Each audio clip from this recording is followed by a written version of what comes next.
नमस्कार। आप देख रहे हैं स्पेशल कवरेज न्यूज़। मैं हूं आपके साथ शिव कुमार।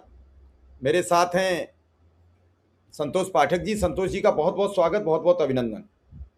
बहुत बहुत धन्यवाद शिव जी। और तमाम दर्शकों को नमस्कार। और जिस तरह से राहुल गांधी अब उतर गए हैं, आज पूरा का पूरा इंडिया गठबंधन एकजुट नजर आया। कहां? लोकसभा के अंदर, कहां? राज्यसभा के अंदर। और बहुत लंबा, इससे पहले कभी मोदी के नारे लगे या मोदी के मंत्रियों के खिलाफ नारे लगे, पहली बार अमित शाह के खिलाफ नारे लगे। अमित शाह जवाब दो, अमित शाह हिसाब दो, मोदी और शाह माफी मांगो, ये संसद भवन परिसर के अंदर भी नारे लगे। लोकसभा में भी जब कार्रवाई 11 बजे शुरू हुई तो ये नारे लगे। सिर्फ 4 मिनट लोकसभा की कार्रवाई चल पाई। 12 बजे जब कार्रवाई शुरू हुई तो वो बिल पेश करवा दिया गया, जो 24 वाले बिल को कहा जा रहा है सख्त वाला बिल, उसकी असलियत भी हम अभी बताएंगे। उस समय कार्रवाई 9 मिनट चली। 2 बजे जब कार्रवाई शुरू हुई तो 5 मिनट कार्रवाई चली। ओम बिरला ने पल्ला झाड़ लिया, भैया सरकार और विपक्ष तय कर ले कितने घंटे इस पर चर्चा करानी है, मैं तो इस पर चर्चा कराने को तैयार हूं। और लोकसभा के अंदर जब फंस गए, राज्यसभा के अंदर सीधे सीधे आज मल्लिकार्जुन खड़गे ने उपसभा राज्यसभा के सभापति राधा कृष्णन को बता दिया कि वो कैसे सीनियर है। मल्लिकार्जुन खड़गे ने कहा चर्चा करवाइए। राधा कृष्णन ने कहा ऐसा होता नहीं, आपको नियम पता है, कभी कभी अपवाद के रूप में होता है। तो मल्लिकार्जुन खड़गे ने कहा इससे बड़ा अपवाद क्या हो सकता है। इस देश की डेमोक्रेसी में, इस देश के इतिहास में पहली बार संसद भवन परिसर के पास छात्र और छात्राओं पर अत्याचार किया गया, ये तो अपवाद की स्थिति है। अब राधा कृष्णन अपने ही बनाए शब्दों के जाल में उलझ गए। पूरे के पूरे भाजपाई इकोसिस्टम फंसा हुआ नजर आया। न लोकसभा में कोई जवाब नजर आ रहा था, न राज्यसभा में कोई जवाब नजर आ रहा था। लोकसभा की कार्रवाई शुरू हुई शिवजी 11 बजे, प्रधानमंत्री नरेंद्र मोदी गायब, रक्षा मंत्री अमित शाह, रक्षा मंत्री राजनाथ सिंह जो कि उपनेता है गायब, गृह मंत्री अमित शाह गायब। पहली पंक्ति में बेचारे वो नितिन गडकरी बैठे थे दुखी से मन से, क्योंकि उनके खिलाफ भी अब इस्तीफे की मुहिम शुरू हो गई है। अभी सुनने में आ रहा है कि अमित शाह कोई बैठक ले रहे हैं, बैठक में कोई नतीजा नहीं निकल रहा, लेकिन इस बीच खबर आ रही है कि अब उनको लग गया है कि भाई विदाई हो जाएगी अगर आपने राहुल गांधी का इलाज नहीं किया। तो राहुल गांधी का इलाज करने के लिए अमित शाह ने अपने सबसे भरोसेमंद करीबी को लगा दिया है। अब इलाज क्या है राहुल गांधी का? उनके नेता विपक्ष, ये देखिए सारा आ गया कि राहुल गांधी को एलओपी से हटाने की कोशिश में बीजेपी। लेकिन एलओपी से तो तभी हटेंगे शिव जी जब कांग्रेस टूट जाए। भाई कांग्रेस से अगर आपने 98 में से आपने आधे से ज्यादा तोड़ लिए, यानी वो 54 से कम पे आएंगे तभी एलओपी का पद जाएगा, या आप राहुल गांधी की सांसदी छीन लीजिए। दो ही तरीका है। इन दो तरीकों में से कौन सा तरीका ये अपनाते हैं, इस पर काफी कुछ निर्भर करता है। लेकिन राहुल गांधी को ही क्यों और किसको लगाया गया, कैसे राहुल गांधी को हटाया जाएगा, ये विस्तार से स्टोरी, इस बड़ी स्टोरी में हम बताएंगे। हमेशा की तरह शुरुआत शिव जी अपने शानदार अंदाज में करेंगे। बड़ी दिलचस्प जानकारी हम लेकर आए हैं। ये जो मैन ऑन मिशन लगाया गया है ना, he is always on mission. वो सदस्यता छीनने के मामले में एक्सपर्ट है, कभी कभी खुद भी फंस जाते हैं, क्योंकि इस बार तो अखिलेश यादव ने माफी भी मंगवा ली है। जी शिव जी। एक बार फिर माफी वीर निशिकांत दुबे मैदान में आए हैं। उन्होंने बयान दिया, हालांकि उनके बयान में कितना दम है ये अभी हम नहीं कह सकते हैं। पिछली बार माफी मांगने के बाद उनके साथ कोई भाजपा का सांसद आया नहीं था। उन्होंने आज मीडिया को बयान दिया है कि राहुल गांधी को एलओपी के पद से हटाने की कोशिश में अब भारतीय जनता पार्टी लग गई है। सदन में इसका प्रस्ताव लाया जाएगा। निशिकांत दुबे का कहना है किसी को पता नहीं है कि राहुल गांधी जाकर विदेश में किससे मिलते हैं, क्या करते हैं, किसी को पता नहीं। अरे निशिकांत दुबे जी, सत्ता आपकी है। एलओपी कोई गांव चलता हुआ बेबड़ा आदमी नहीं है कि कहीं भी चला जाए, एलओपी जाएगा तो देश को बता के जाएगा। एलओपी जाए, कोई भी आदमी जो विदेश जाएगा वो उसे भारत की सरकार के पास उसका पूरी कुंडली होती है। विदेश जाने से पहले सारे काम होते हैं। ये एबीपी न्यूज की खबर है और ये हिंदुस्तान की खबर है। राहुल गांधी को नेता प्रतिपक्ष से हटाने की तैयारी में बीजेपी संसद में लाएगी प्रस्ताव। फिर वही निशिकांत दुबे। इसी दौरान राहुल गांधी ने भी एक पोस्ट किया है। उन्होंने लिखा, छात्रों के खिलाफ पूरा का पूरा सिस्टम ही जानलेवा है। खबर आ रही है बिहार में प्रदर्शन कर रहे छात्रों पर AK-47 से गोलियां चलाई गई हैं। सैकड़ों छात्रों को गिरफ्तार करके उन पर FIR की जा रही है। मोदी जी, कहां गया आपका वादा कि छात्रों पर कोई FIR नहीं की जाएगी, उन्हें रिहा कर दिया जाएगा? उल्टा उन पर घातक हमले और बर्बरता की जा रही है। कहां है मोदी जी वादा आपका? दिल्ली में छात्रों पर पैलेट गन चली, आपके RAF ने स्वीकार कर ली। और बिहार में AK-47, उत्तर प्रदेश, पश्चिम बंगाल, बिहार हो या फिर दिल्ली, हर जगह एक ही पैटर्न। आप ही की सरकार पहले भी कहा ये सरकार झूठी है, सुधार इनके बस का नहीं है, अपनी बातों से मुकर जाएगी, हर तरीके से छात्रों की आवाज दबाएगी। मोदी जी देश के छात्रों से माफी मांगिए, जो संतोष जी अभी कह रहे थे, और जिन्होंने छात्रों पर हमला किया है उन्हें कुचला, उन पर कार्रवाई कीजिए, छात्रों पर नहीं। संतोष जी हमने सारी चीजें दिखा दी, सारी बातें बता दी, और ये राहुल गांधी की आज एक नई तस्वीर आई है सामने एकदम। शिव जी, हम कहते हैं कई बार कि दर्शकों को हमारे साथ क्यों जुड़े रहना चाहिए, हमारे साथ और हमारे सोशल मीडिया प्लेटफॉर्म के साथ।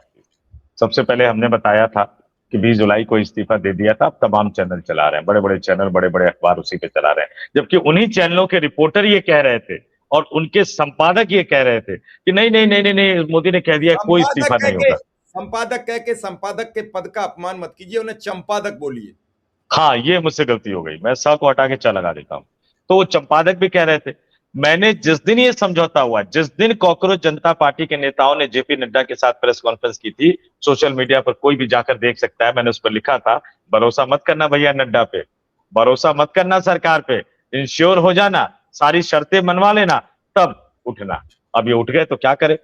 दिल्ली पुलिस अपना समझौता मान नहीं रही है, बिहार से लेकर बंगाल से लेकर हर जगह बवाल मचा हुआ है, हर जगह हंगामा मचा हुआ है, सरकार अपने वादे पे खड़ी उतर नहीं रही है, छात्रों को गिरफ्तार किया जा रहा है, छात्रों के रिश्तेदारों दोस्तों को परेशान किया जा रहा है, और छात्रों के दबाव में जिस मंत्री को इस्तीफा देना पड़ा धर्मेंद्र प्रधान का, पता है आज क्या हुआ शिव जी? जी, संसद भवन पहुंचे तो जोरदार स्वागत किया गया, जोरदार स्वागत किया गया संसद भवन पहुंचने पे। संतोष जी मेरा एक सवाल ले लीजिए, बड़ा महत्वपूर्ण है। क्या संसद में सीजेपी का कोई संसद सदस्य है जिसे चिढ़ाया जा रहा था कि धर्मेंद्र का तुमने इस्तीफा तो करा लिया, लेकिन धर्मेंद्र का भाजपा में सम्मान कम नहीं हुआ? वहां थे तो राहुल गांधी, वहां थे तो अखिलेश यादव। यानी आप खुद स्वीकार कर रहे हो कि हमने राहुल गांधी और अखिलेश यादव के दबाव में इस्तीफा लिया है? मेरी टिप्पणी है, आप जरूर बताना इस पर। नहीं, इसको मैं दूसरे तरीके से देखता हूं। फंस गए, तार ऊपर तक जाते हैं, आपने पुरानी हिंदी फिल्मों में देखा होगा, वो बारूद लगा देते हैं तो वो जलना शुरू होता है, तो वो हीरो हीरोइन तक ना पहुंच जाए, मतलब हीरोइन तक ना पहुंच जाए या हीरो की मां तक ना पहुंच जाए, तो हीरो उसको बीच में से काट देता है। क्या धर्मेंद्र प्रधान वो तार है जिनको बीच में से काटा गया है? लेकिन धर्मेंद्र प्रधान तार नहीं है, इंसान है, और इंसान की जबान होती है शिव जी, जो कभी भी कुछ भी बोल सकती है। जिस तरह से तमाम मंत्रियों के पास एक मैसेज पहुंचवाया जा रहा है कि पोस्ट करो आप, जिस तरह से तमाम मंत्रियों को यह कहा जा रहा है कि आप जाके मिलो धर्मेंद्र प्रधान से, जिस तरह से संसद भवन पहुंचने पर जोरदार पाग पहनाकर स्वागत किया गया। अरे बिहार के सांसदों, बिहार में देख लो जाके आग लगी हुई है, फिर पाग मिथिला पहना की के पगड़ी स्वागत क्यों? कर रहे हो। फिर मिथिला की पगड़ी क्यों? वही मैं कह रहा हूं, वही मैं कह रहा हूं कि पाग पहना के स्वागत किया गया। और इसमें मुझे पता है क्या लगता है, धर्मेंद्र प्रधान को मैसेज दिया जा रहा है, देखो 10 दिन 15 दिन 1 महीना शांत हो जाओ, कुछ ना कुछ करेंगे, बोलना मत भाई प्लीज, मुंह मत खोलना, बिल्कुल मुंह मत खोलना। शायद ये उस तरह की एक वानगी। अब आ जाते हैं राहुल गांधी पे। आज सुप्रीम कोर्ट ने भी कई सारी बातें पूछी हैं। इन्होंने क्या कहा? इन्होंने कहा कि विदेशी फंडिंग है, सोनम वांगचुक चाइना का जासूस है, विदेशों से फंडिंग आ रही है। एक भी आरोप साबित हो पाया? एक भी आरोप साबित हो पाया? नहीं हो पाया। बड़े बड़े पत्रकार ने लिखा कि इतने हजार अपराधी का फेस रिकॉग्निशन जो फॉर्मूला है दिल्ली पुलिस का, इतने हजार अपराधी जंतर मंतर के आसपास देखे गए, गिरफ्तार करने से किसने रोका था आपको? अच्छा, एक बात मैं और बता देता हूँ, मैंने बहुत सारे प्रोटेस्ट कवर किए हैं। दिल्ली में जेब कतरों का एक गिरोह है, जेब कतरों की 2 कहानी है। जेब कतरों का एक गिरोह है, पता है, वो बड़े पॉलिटिकली एक्टिव होते हैं। अब चौंकिएगा मत, मैं कह रहा हूं जेब कतरे पॉलिटिकली एक्टिव होते हैं। उनको ये पता होता है कि उनसे पूछ लीजिए, भैया ये संगठन जो है प्रोटेस्ट करने जा रहा है, कितनी भीड़ आएगी, वो बता देंगे आपको। और ऐसे जेब कतरे के गिरोह जब भी इस तरह का प्रोटेस्ट होता है तो मोबाइल चुराने के लिए, पर्स चुराने के लिए, ये सब लोग मौजूद रहते हैं। और मैं बड़ा बता दूं आपको दिलचस्प, भारतीय जनता पार्टी के एक बड़े दिग्गज नेता जब विपक्ष में हुआ करते थे, उस समय प्रोटेस्ट वो जहां पे अभी जंतर मंतर पे हो रहा था, उसके सामने संसद मार्ग थाने पे होता था। नई नई घड़ी किन्हीं ने उनको गिफ्ट की थी। मत पूछेगा नेता कौन थे और कितने की घड़ी थी और किसने गिफ्ट की थी। बेचारे पार्टी का आदेश हुआ जंतर मंतर पर रहना है, अचानक वो जाते जाते वो घड़ी पहनना भूल गए। मेरी घड़ी सस्ती है, ज्यादा कुछ हजार की है, तो वो घड़ी पहनना उतारना भूल गए। और जैसे वो संसद भवन में मार्च किया उन्होंने, घड़ी किसी ने गायब कर दी। घर आके देखा, अरे घड़ी गायब थी। अब बेचारे क्या करे, किसी से दुख भी नहीं जता सकते। नितिन गडकरी जिस दिन पहली बार राष्ट्रीय अध्यक्ष बनकर दिल्ली आए थे, 11 अशोका रोड के भारतीय जनता पार्टी के कार्यालय में उनका ही पर्स मार दिया था किसी ने, इतनी भीड़ थी। तो ये सब तो होता है। और दिलचस्प बात यह है कि जिस पत्रकार ने सबसे पहले उस समय खबर चलाई थी कि नितिन गडकरी का पर्स मार लिया, वही पत्रकार अब ट्वीट कर रहा है कि जंतर मंतर पे पुलिस के रिकॉग्निशन सिस्टम से हमें पता लगा कि इतने अपराधी मौजूद है। कहां से उस कहां दिन तक आ गई हमारी, कहां उस दिन नहीं पता लगा, उस दिन नहीं नहीं पता लगा। कहां से कहां आ गई हमारी पत्रकारिता। उस समय तक पत्रकारिता जीवित थी, बल्कि कई रिपोर्टरों से लड़ाई भी हो गई थी उनकी, कई रिपोर्टरों से लड़ाई हो गई थी। मैं भी उस खबर को नहीं चला पाया था, जबकि मैं फॉलो कर रहा था, मुझे समझ में नहीं आया कि सच क्या है गलत क्या है। यहां तक की हो गया कि नितिन गडकरी को किसी ने पीछे से पर्स पकड़ा दिया प्रेस कॉन्फ्रेंस वाले रूम में, और वो निकाल के दिखा रहे, नहीं नहीं मेरा पर्स तो ये सलामत है। बस वो पर्स जैसे उन्होंने ऊपर दिखाया कि ये रहा मेरा पर्स, तो मैं समझ गया कि ये पर्स उनका नहीं, उनका पर्स मान लिया, क्योंकि इससे पहले एक और ओकेजन पे पर्स उन्होंने दिखाया था। बाद में वो जेब कतरा का पर्स थोड़ा सा मोटा था, बिल्कुल ताजे ताजे नोट थे, महाराष्ट्र से नए नए आए थे वो। तो उस समय महाराष्ट्र के नेताओं को पर्स में पैसा रखने की आदत होती है। तो जब वो 11 चौका रोड पे कैंटीन में दो चार और पर्स मारने के लालच में आ गया बेचारा, तो पकड़ा गया था। खैर, वो मैं सिर्फ संदर्भ इसीलिए सुना रहा हूं। दूसरी चीज आप समझ लीजिए कि निशिकांत दुबे कहते हैं कि विदेशों से मिले हुए हैं, विदेशी फंड, सोरोस फंड और पता नहीं क्या क्या फंड। सोरोस में तो बहुत सारी जानकारी आ गई है हरदीप सिंह पुरी और उनके परिवार के सदस्यों की। और अगर 12 साल बाद भी निशिकांत दुबे को यह कहना पड़ रहा है कि राहुल गांधी विदेशों से मिले हुए हैं और नरेंद्र मोदी और अमित शाह चुपचाप बैठे हुए हैं, तो या तो निशिकांत दुबे को भाजपा छोड़ देनी चाहिए, या नरेंद्र मोदी और अमित शाह को सरकार से इस्तीफा दे देना चाहिए। उनसे कितने मीटर की दूरी पर बैठते हैं वो? सामने मोदी शाह और सामने राहुल गांधी। इतने मीटर की दूरी पर बैठने वाले के विदेशी कनेक्शन को भी आप पता नहीं लगा पा रहे हैं।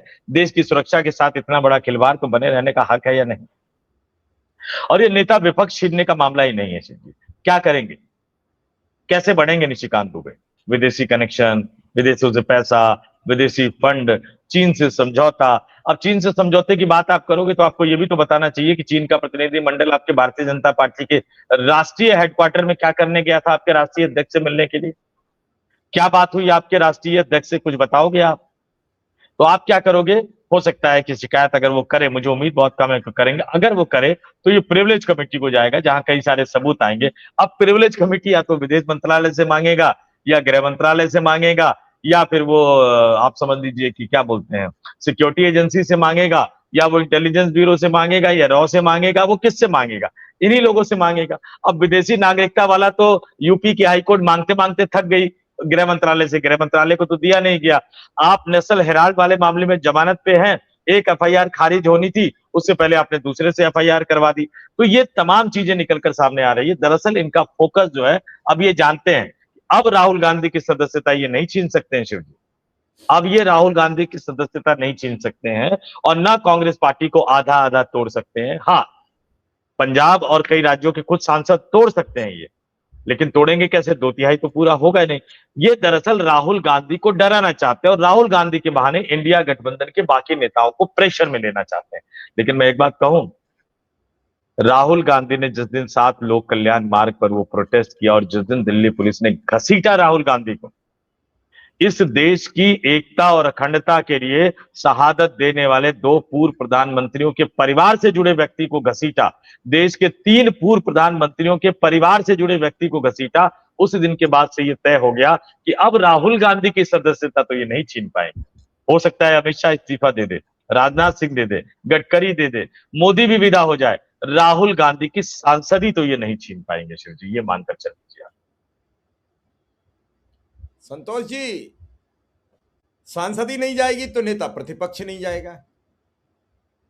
क्या आज जो संसद में नारे लगे, उस नारों से घबरा गई है भाजपा? अमित शाह ने बैठक बुला ली है।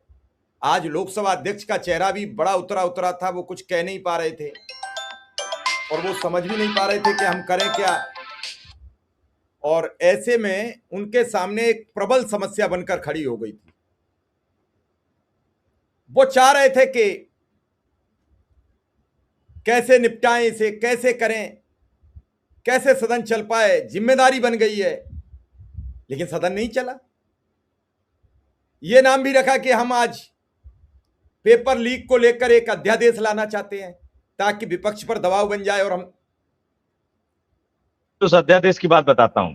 आज ये साबित हो गया, हमने कहा ना कानून बनाने से कुछ नहीं होगा। मैं फिर कह रहा हूं, इनकी नीति और नीयत दोनों ही खराब है। डबल स्टैंडर्ड को हिंदी में जो शब्द यूज करते हैं, जो कि वो परंपरा के खिलाफ है, इसलिए मैं वो शब्द यूज नहीं करता, अंग्रेजी में कहता हूं डबल स्टैंडर्ड। और ये गंभीरता कैसे हो गई? नीट पेपर लीक मामले की जांच में सीबीआई की गंभीरता का अंदाजा आप लगाइए कि दिल्ली की फास्ट ट्रैक कोर्ट में सुनवाई के लिए पहले ही दिन नहीं पहुंचे सीबीआई के वकील। पहले ही दिन सुनवाई टली, सीबीआई का वकील ही पेश नहीं हुआ। अब 3 अगस्त को सुनवाई होगी। शिव जी, मैं फिर से एक बार इसको दोहराता हूं, गंभीरता का अंदाजा ये लगा लीजिए कि दिल्ली की फास्ट ट्रैक कोर्ट में नीट पेपर लीक मामले की सुनवाई में पहले ही दिन, आज पहला दिन था फास्ट ट्रैक अदालत में, सीबीआई का वकील ही नहीं पहुंचा। सीबीआई का वकील ही नहीं पहुंचा। आज 27 जुलाई की तारीख है और इसकी कारण सीबीआई के वकील के गायब रहने के कारण अब इसकी आखिरी अगली तारीख जो है वो 3 अगस्त को रख दी गई है। तो आप सरकार की नीति, नियत और सरकार के कामकाज के तौर तरीकों का अंदाजा इससे आप लगा सकते हैं। जी शिव जी, आप अपनी बात को जारी रख सकते हैं शिव जी। संतोष जी, सबसे बड़ी समस्या यह है कि बीजेपी इस समय मोदी अपने कार्यकाल के बीजेपी तो कोई है ही नहीं। मोदी सरकार, मोदी व्यवस्था, मोदी सिस्टम। तो मोदी सरकार इस समय अपने सबसे बुरे और कठिन दौर से गुजर रही है। इस दौर में मोदी जो कदम आगे बढ़ाते हैं वो कीचड़ में और बढ़ जाता है, और इस कीचड़ में बढ़ते बढ़ते वो अंधकार की ओर बढ़ते चले जा रहे हैं। उन्हें लग रहा था एनएसयूआई और यूथ कांग्रेस सड़क पर उतर चुकी है, अखिलेश यादव उतर चुके हैं, सवाल करने लगे, तो सीजेपी को आनंद फानन में परमिशन दे दी। अब परमिशन देने वाले वक्त को वो कोस रहे होंगे कि जंतर मंतर पर हम परमिशन नहीं देते, जो आज तक नहीं दे रहे हैं पिछले 12 साल में। तो ये सीजेपी नहीं बैठती तो वांगचुंग भूखड़ताल पे नहीं बैठते, और सोनम नहीं अगर बैठते भूखड़ताल पर तो हम उन्हें उठाते नहीं, और उठाते नहीं तो ये इतनी भीड़ नहीं आती तो ये हमारे खिलाफ इतने नारे नहीं लगते। अब दिल्ली पुलिस जा रही है अदालत कि जो सीजेपी ने गालियां और मीम के पोस्टर प्रधानमंत्री के लगा दिए हैं वो सब डिलीट करवाए जाएं। इधर बच्चे जा रहे हैं कोर्ट कि हमसे जो वादा किया है वो बताया जाता है लिखित है, तो ये लागू क्यों नहीं हुआ। इधर सीजेपी कहने लगी कि हम चल रहे हैं, चलो अब तो जौहर यूनिवर्सिटी, उसे आपने तोड़ा तो फिर 2-2 हाथ होंगे। अब योगी जी परेशान है। हो सकता है कि दिल्ली वाले चाहते हो कि सीजेपी अब उत्तर प्रदेश में धमाल मचाए, तो योगी जाए या बीजेपी जाए, कुछ भी हो सकता है। राजनीति में संभावनाओं का कभी नकारा नहीं जा सकता है। बीजेपी कह रहे बीजेपी सीजेपी से ये चाह रही है कि अब कर्नाटक में कोई पेपर लीक हो जाए, कोई पेपर तेलंगाना में लीक हो जाए, कोई पेपर हिमाचल में लीक हो जाए, या तमिलनाडु या झारखंड में लीक हो जाए, तो वहां सीजेपी को लगाया जाए। लेकिन पहले अपनी जो दाढ़ी में आग लगी है उसे तो बुझा लो। जब दाढ़ी में आग लगी होती तो पहले अपनी बुझाता है, कोई दूसरे की नहीं बुझाता है। बीजेपी समझ नहीं पा रही है कि हम कैसे अपनी आग बुझाएं। संतोष जी, सवाल यह है मेरा आपसे कि जो स्थितियां घूम रही हैं, जो परिस्थितियां बन रही हैं, क्या इन परिस्थितियों से बीजेपी निकल पाएगी, या ज्यादा और बिगड़ी स्थिति तो मोदी शाह इस्तीफा देकर ही बचेंगे? क्योंकि भाजपा का भी एक बड़ा वर्ग चाह रहा है मोदी शाह की विदाई। वो अभी भी माहौल देख रहे हैं कि बनता चला जा रहा है धीरे धीरे वो नाराजगी, जैसे मुरली मनोहर जोशी, अपराजिता सारंगी, आसाम के एक सहयोगी दल की बेटी, कई हैं जो विरोध करते नजर आ रहे हैं खुलकर। पहले दबकर होता, अब खुलकर हो रहा है। ये खोल दिया है दरवाजा नरोत्तम मिश्रा ने। हालांकि जोशी जी तो पहले भी कर चुके हैं, लेकिन नरोत्तम मिश्रा भाजपा को बहुत नुकसान पहुंचा चुके हैं। संतोष जी, महाराष्ट्र के एक मंत्री तो बकायदा अभिजीत इक्के से उनके घर जाकर मिलकर आ गए हैं। तो मैंने कहा ना कि सरकार कितने अलग अलग डायरेक्शन में चल रही है, समझ लीजिए। योगी आदित्यनाथ के बहुत करीबी अधिकारी की सुनने में आ रहा है कि तबीयत खराब हो गई है, तो हम तो भगवान से दुआ करेंगे कि जल्द से जल्द स्वस्थ हो। और पूरे यूपी में बड़ा बवाल शुरू होने वाला है, पता नहीं कैसे, क्योंकि शिक्षा मंत्री किसको बनाया जाएगा? प्रहलाद जोशी टेम्पररी जुगाड़ है चिट्ठी, अभी तो जब रिसफल होगा तो कोई पूर्णकालिक शिक्षा मंत्री होगा, उसको लेकर बड़ा हलचल मची हुई। देखिए, 2-3 चीजें बड़े स्पष्ट तौर पर समझ लीजिए। जो सरकार ने वादा किया वो वादा वो पूरा कर नहीं रही है। कॉकरोच जनता पार्टी अगर अब फिर से सड़कों पे नहीं उतरी उन वादे को पूरा करवाने के लिए, तो उनके भरोसे पर फिर कौन आगे आंदोलन करेगा? तीसरी बात समझिए, दुनिया की सबसे बड़ी पार्टी, भारत की नहीं, दुनिया की सबसे बड़ी पार्टी होने का दावा करने वाले पार्टी के नेता और उनके आईटी सेल के अमित मालवीय, बाकी लोग कह रहे हैं कि कॉकरोच जनता पार्टी पंजाब क्यों नहीं जाती है, कॉकरोच जनता पार्टी तमिलनाडु क्यों नहीं जाती है, कॉकरोच जनता पार्टी हिमाचल क्यों नहीं जाती है। अरे भैया, जिनका न संगठन है, न जिनका पूरी तरह से अध्यक्ष, उपाध्यक्ष, महासचिव, सचिव, प्रवक्ता पूरी तरह से ये तय नहीं है, न जिनकी कार्यकारिणी तय नहीं है, चंद युवा आ गए, आप कहते थे कि नहीं ये तो अराजक तत्व है, पता नहीं क्या क्या है। दुनिया की सबसे बड़ी पार्टी को अब पंजाब में आम आदमी पार्टी के शिक्षा मंत्री का इस्तीफा लेने के लिए कॉकरोच जनता पार्टी की जरूरत है? कार्यकर्ता कम पड़ गए हैं क्या?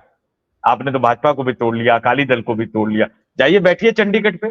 चंडीगढ़ पे जिस दिन आप बैठेंगे और पंजाब के शिक्षा मंत्री के इस्तीफे की मांग करेंगे पेपर लीक के मामले में, सबसे पहले संतोष पाठक और शिव कुमार मिश्रा होंगे जो आपकी खबर चलाएंगे कि भाजपाइयों ने आपके मंत्री को घेर कर उनका इस्तीफा मांगा है कॉकरोच जनता पार्टी की तरह। मेन स्ट्रीम मीडिया चलाएगा कि नहीं चलाएगा? क्योंकि आम आदमी पार्टी भी विज्ञापन खूब देती है शिव जी, पंजाब सरकार भी खूब विज्ञापन देती है, मेन स्ट्रीम मीडिया को भी और यूट्यूब को भी। तो वो लोग चलाएंगे कि नहीं चलाएंगे, लेकिन अब मैं गारंटी दे सकता हूं कि Shiv Kumar Mishra official, special coverage news, Santosh Pathak official पर ये खबर चलेगी। उतरो ना सड़कों पर। एसी की आदत लग गई है क्या? एसी के बाहर चला नहीं जाता क्या? एसी गाड़ी के बाहर रहा नहीं जाता क्या? तो उतर के तो दिखाओ। और राहुल गांधी की बात सिंपल सिंपल है कि राहुल गांधी, ये पहली बार इंडिया गठबंधन एकजुट नजर आ रहा है। और मैं हमेशा एक बात कहता था कि राहुल गांधी के साथ मिसिंग क्या है? मिसिंग है कि कोई जोड़ीदार नहीं है। वो जोड़ीदार की कमी अखिलेश यादव थोड़ी बहुत पूरी करते हुए नजर आ रहे हैं। अभी तो सिर्फ थोड़ी बहुत पूरी करते हुए नजर आ रहे हैं। जिस दिन वो परफेक्ट जोड़ीदार बन जाएंगे, जैसे जवाहरलाल नेहरू और वल्लभ भाई पटेल, जैसे अटल आडवाणी, जैसे मोदी और शाह, अगर इस तरह की जोड़ी राहुल और अखिलेश बना पाने में कामयाब हो जाते हैं तो 24 घंटे से, मैं लिख कर जी दे रहा हूं, जिस दिन ये जोड़ी बन गई उस तरह से 24 घंटे में मोदी को इस्तीफा देना पड़ेगा, उससे ज्यादा नहीं। अभी तो ये दूर दूर वाली जोड़ी बनी हुई है, बीच में केसी वेणुगोपाल पता नहीं कहां से घुसे रहते हैं, इस वजह से थोड़ा सा अभी डिफरेंसेस हैं। जिस दिन वो डिफरेंसेस हट जाएगा उस दिन के बाद से ये लोग टिकेंगे नहीं। फिर राहुल गांधी की सदस्यता तो छोड़ दीजिए, अगली बार हो सकता है कि गोड्डा से फिर लोकसभा का चुनाव भी जीत कर ना आ पाए निशिकांत दुबे से। चलिए अब देखते हैं कि निशिकांत दुबे का अगला कदम क्या होगा, कि राहुल की सांसदी जाएगी या नेता प्रतिपक्ष के पद से सर्वसम्मति से ड्रिल कर दिए जाएंगे, फिर कांग्रेस किसी नए को चुने, ये अभी इंतजार रहेगा। लेकिन राहुल के पार से बीजेपी में हड़कंप मचा हुआ है। राहुल के तीर सटीक निशाने पर पड़ रहे हैं, उनसे बीजेपी की बेचैनी बढ़ती चली जा रही है। अब बीजेपी को खतरा सोशल मीडिया के जरिए नितिन गडकरी के खिलाफ उठ रहे आंदोलन पर है। क्या अगला इस्तीफा नितिन गडकरी का होगा या फिर शाह का? क्योंकि जल्दी से बिहार समेत सभी राज्यों में आंदोलन फिर गति पकड़ने जा रहा है छात्रों के मुद्दे को लेकर। और यहाँ सबसे ज्यादा जो बेचैन है वो है इस समय ज्ञानेश कुमार। कहीं ये छात्र राम राम करने चले आए हमारे घर की तरफ और पूछें कि आप ही हो सत्ता के संरक्षित खिलाड़ी। तो क्या आपकी राय है, क्या ये छात्र ज्ञानेश कुमार से भी सवाल करेंगे कि गुरुजी आप बताइए बैलेट पेपर से चुनाव कराने का आदेश कब जारी कर रहे हैं? तो प्रतीक्षा कीजिए, ये मुद्दा भी सामने आएगा। और हम लोग जो कहते हैं वो बात कहीं ना कहीं आती है और कहीं से सूत्र होते हैं, तभी हम कहते हैं और हमारी खबरों पर मोहर लगती है। आपसे कहा था इस्तीफा 20 तारीख को हो गया, आपने मजाक समझा, वो वास्तव में 20 तारीख को हो गया था। जो वायरल हुआ था वो सच्ची कॉपी थी, लेकिन लोगों ने उसे फेक बता दिया। अब कोई नहीं कह रहा है कि वो फेक था, अब भी तो कहा जा सकता वो प्रपत्र फेक था। फिर वही प्रपत्र पर आज अखबारबाजी क्यों चल रही है? और कई और हमारे ही पत्रकार साथी हैं, हमारे कुछ छोटे भाई हैं जो दिन भर हम लोगों को लपेटने के लिए लिखते हैं कि अगर अखबारों में खबर नहीं छपती तो आप लोग क्या दिन भर प्रूफ दिखाओगे, क्या दिन भर कटिंग दिखाओगे? लेकिन अभी आप बिल्कुल अंधकार में हैं। हम लोग कटिंग इसलिए दिखाते हैं कि ये बात तय हो चुकी है। हम इसलिए नहीं दिखाते हैं कि आप जैसे लोगों ने यूट्यूबरों को आज भी भ्रमित करने की कतार में खड़ा कर रखा है। और जो भ्रमित करने वाली मीडिया है उसे भरोसेमंद मीडिया बताने के लिए आप हर ट्वीट का पैसा, हर पोस्ट का पैसा लेते हो। हम किसी से पैसा नहीं लेते हैं, हम अपने अंतर मन की आवाज बाहर तक लाते हैं। आप में हम में यही अंतर है, जनता हम पर भरोसा करती है, आप पर नहीं। 300-400 मिलियन व्यूज देखने के बाद भी अगर प्रधानमंत्री को अपने कैबिनेट मंत्री का इस्तीफा लेना पड़े तो इसका मतलब नकार दिया है। उसके कमेंट पढ़कर भाजपा की नींद उड़ी हुई थी। दूसरे दिन के वीडियो को भी 100 मिलियन से ज्यादा देखकर, तीसरे दिन के वीडियो को भी मिलियंस में देखकर आज संसद नहीं चलवा पा रहे हो। इसका मतलब अब आप में मनोबल बचा नहीं है। आप कहीं चले जाइए, इंस्टा पर चले जाइए, फेसबुक पर चले जाइए, मनोबल अपने आप नहीं आता है। मनोबल आंतरिक बल होता है, ये बढ़ाने से बढ़ता है और जब टूट जाए तो कोई हिंदुस्तान की ताकत बढ़ा नहीं पाती है। कई बार पेशेंट का मनोबल टूटता टूट जाता है तो डॉक्टर दवा से ठीक नहीं कर पाता है। आत्मबल बेहद जरूरी है। तो संतोष जी फिलहाल दर्शकों से भी यही पूछेंगे, क्या राहुल नहीं की शिव जी एक बात और, ये जो तमाम बातें जो कही जा रही है, जब तमाम लोग लगातार सुबह तक कह रहे थे इस्तीफा नहीं होगा, कुछ दिन पहले ही मैंने कह दिया था कि इस्तीफा होगा, वो तो किसी अखबार में छपा नहीं। आज एक बात और कह रहा हूँ शिव जी, इस वीडियो को आप भी सेव करके रख लीजिएगा और अपने दर्शकों से भी कहूंगा कि सेव करके रख लीजिएगा। चलिए एक खबर बता दें फिर आप बता देना। हाँ हाँ जंतर हाँ। मंतर पर प्रदर्शन में उत्तराखंड से भारतीय जनता युवा मोर्चा की जो मंडल अध्यक्षा मणिका आई थी, उन्हें पार्टी ने निष्कासित कर दिया है। उनके साथ 10 नेताओं को और नोटिस दे दिया है कि आप क्यों गए थे। मतलब 20 लोग बीजेपी से निकाले जा चुके हैं। ठीक है, अब मैं आपको बता देता हूँ। देखिए, बहुत सारी मर्यादाएं होती है जिसके बारे में खुलकर नहीं कहा जा सकता। अगर हमारे दर्शक समझ सके तो समझ ले, और मैं आपको भी कहूंगा ये वीडियो सेव करके रख लीजिए, बाकी लोगों को भी कहूंगा ये वीडियो सेव करके रख लीजिए। याद रखिएगा अटल बिहारी वाजपेयी को आखिरी समय में क्या हुआ था, याद रखिएगा जॉर्ज फर्नांडिस को आखिरी समय में क्या हुआ था, याद रखिएगा कि नीतीश कुमार का इस्तीफा कैसे लिया गया था। लक्षण 5-6 महीने में दिखाई देने लग जाते हैं। अभी जुलाई का महीना चल रहा है, जनवरी फरवरी में आपसे बात करेंगे। समझने वाले समझ गए, जो ना समझे वो अनारी है। जी शिव जी। चलिए संतोष जी, आपका बहुत बहुत आभार, बहुत बहुत धन्यवाद। बहुत बहुत धन्यवाद।